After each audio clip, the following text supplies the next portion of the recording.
Thank you, Mr. Vice Mayor.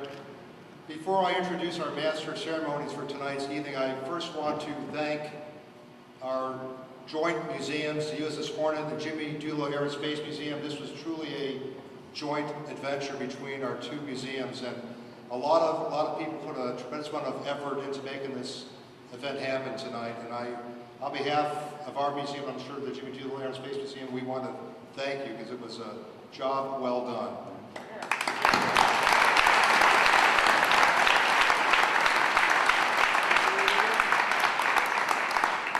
Okay, sir, I'd like to introduce now our Executive Director of the Jimmy Doolittle Air and Space Museum, Major General Tom Kane. Sir?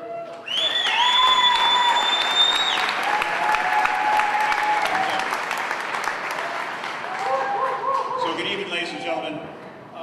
I would begin by saying my wife's not here in attendance tonight, so I've asked John and her daughters to make sure that I keep us on time this evening. We're going to have a great time. You are in a venue and in a place where history was made. And we're going to tell you a little bit about that tonight with three distinguished speakers. Before I do that, I want to thank Vice Mayor Bonta and all of the mayors and elected officials who took time to write proclamations commemorating this day. And if I could, with the mayors of the cities and the councilmen and the elected representatives, who include some of our members of the state senate, please stand and be recognized for your proclamations.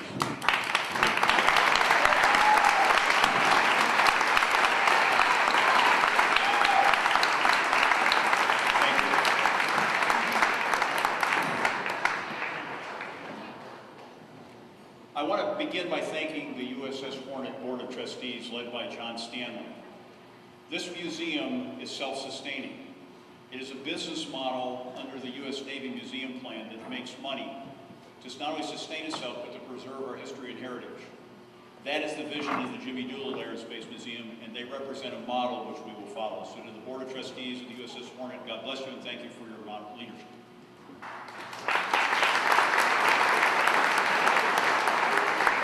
John, I should have asked you to stand because I know you're right here someplace with me. John, please recognize. Thank you.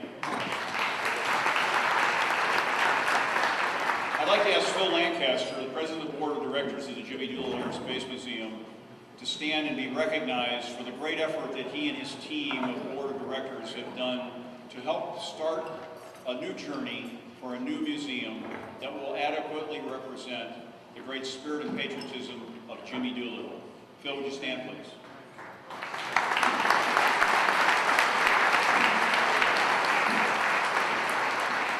And while he's already been recognized and been on the stage, Randall Ramian has done a magnificent job helping lead our team and his teams to produce a night and a day which will be known and remembered by all of you for a long time. Randall, I want to thank you and also Bob Fish because you are true inspirations to those of us who want to preserve history and make sure that our children live in a better world like our parents did for us. And so for Bob Fish and Randall Ramian, thank you for your leadership.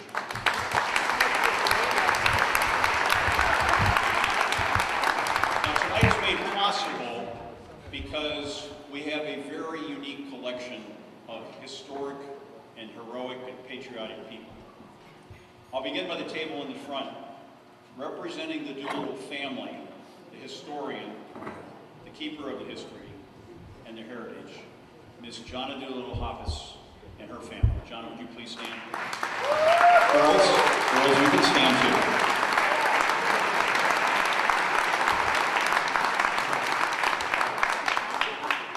Next, to my tables on my right and left, many people who have had an opportunity to meet 3 of the 5 surviving Doolittle Raiders. Major Tom Griffin. Tom, I want you to wave your hand. You and your family are here with us tonight, all the way from Cincinnati, Ohio. God bless you.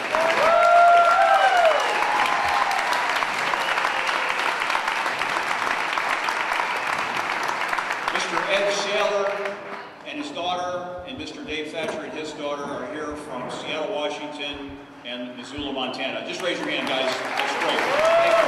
God bless you.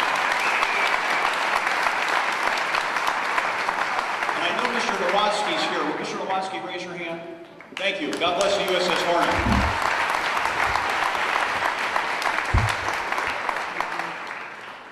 And Chief, we're going to need some steam from the steam room for a while, so I'll let you know it's not. It's an inside joke and a story if you were here today. The United States Navy came up with a concept for this plan to launch medium bombers off the B-25, and many of you know that story. But today, the sister ship, the ship that was named after the Hornet, because Franklin Delano Roosevelt said, the Japanese will remember that the Hornet stung their homeland, and we will never be without a USS Hornet. And then when the war ended, this ship replaced the USS Hornet. So God bless the Hornet and other crew members.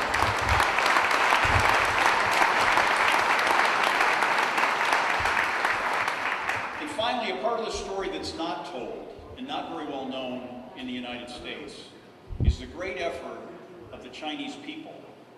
Chiang Kai-shek and the Chinese who you've known who were occupied by the Japanese paid great dear sacrifice. The estimates are 250,000 Chinese people lost their lives because they saved 80 Doolittle Raiders. And remember, one crew went to Russia, so we won't give them credit. But to the Chinese people tonight, led by Mr. John Fu and Mr. Chu Chen, if you would stand and be recognized.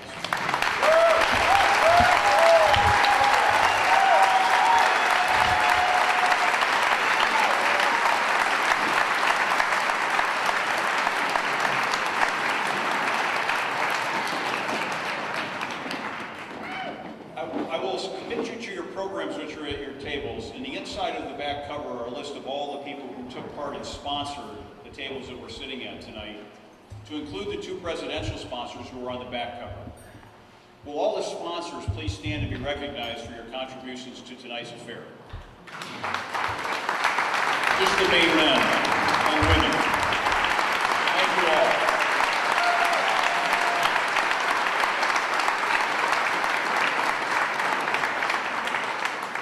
The chaplain did a great job tonight. I asked him if, when he came aboard the ship today, if he was going to give the Catholic version of the sermon or the prayer, and he did. So, chaplain, great job tonight.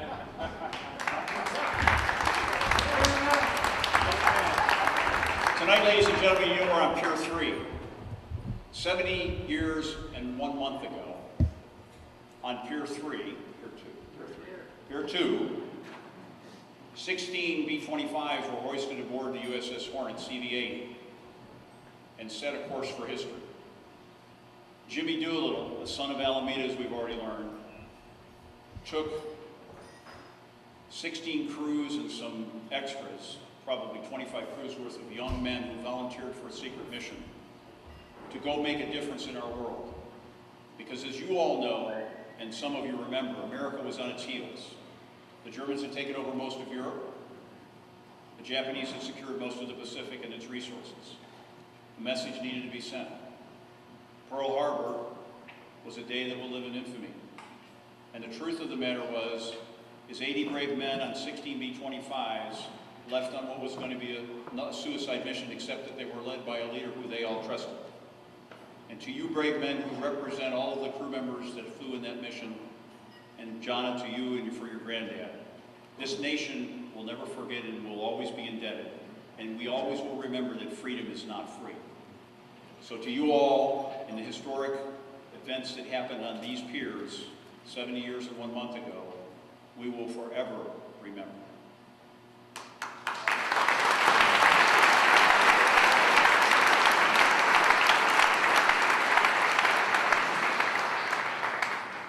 The instructions we ask the speakers to follow tonight go back to an old story about Julius Caesar, and it goes like this. Julius Caesar was a general. He gave long speeches. They killed him.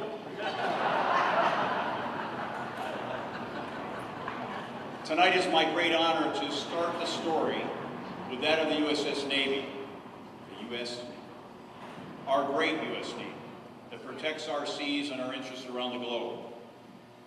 Rear Admiral Tom Brown, a member of this great museum, a naval aviator who received his wings in 1956, commanded at every level, served above the USS Midway, a sister ship that now sits in the harbor at San Diego and does the same kind of things the USS Hornet does. The commander of Carrier Group 1, a graduate of UC Berkeley, just like Jimmy Doolittle. Affairs. 5,000 hours, 343 combat missions, a veteran of the Vietnam War. Rear Admiral Brown tonight will tell us the Navy piece of the story. Rear Admiral Brown.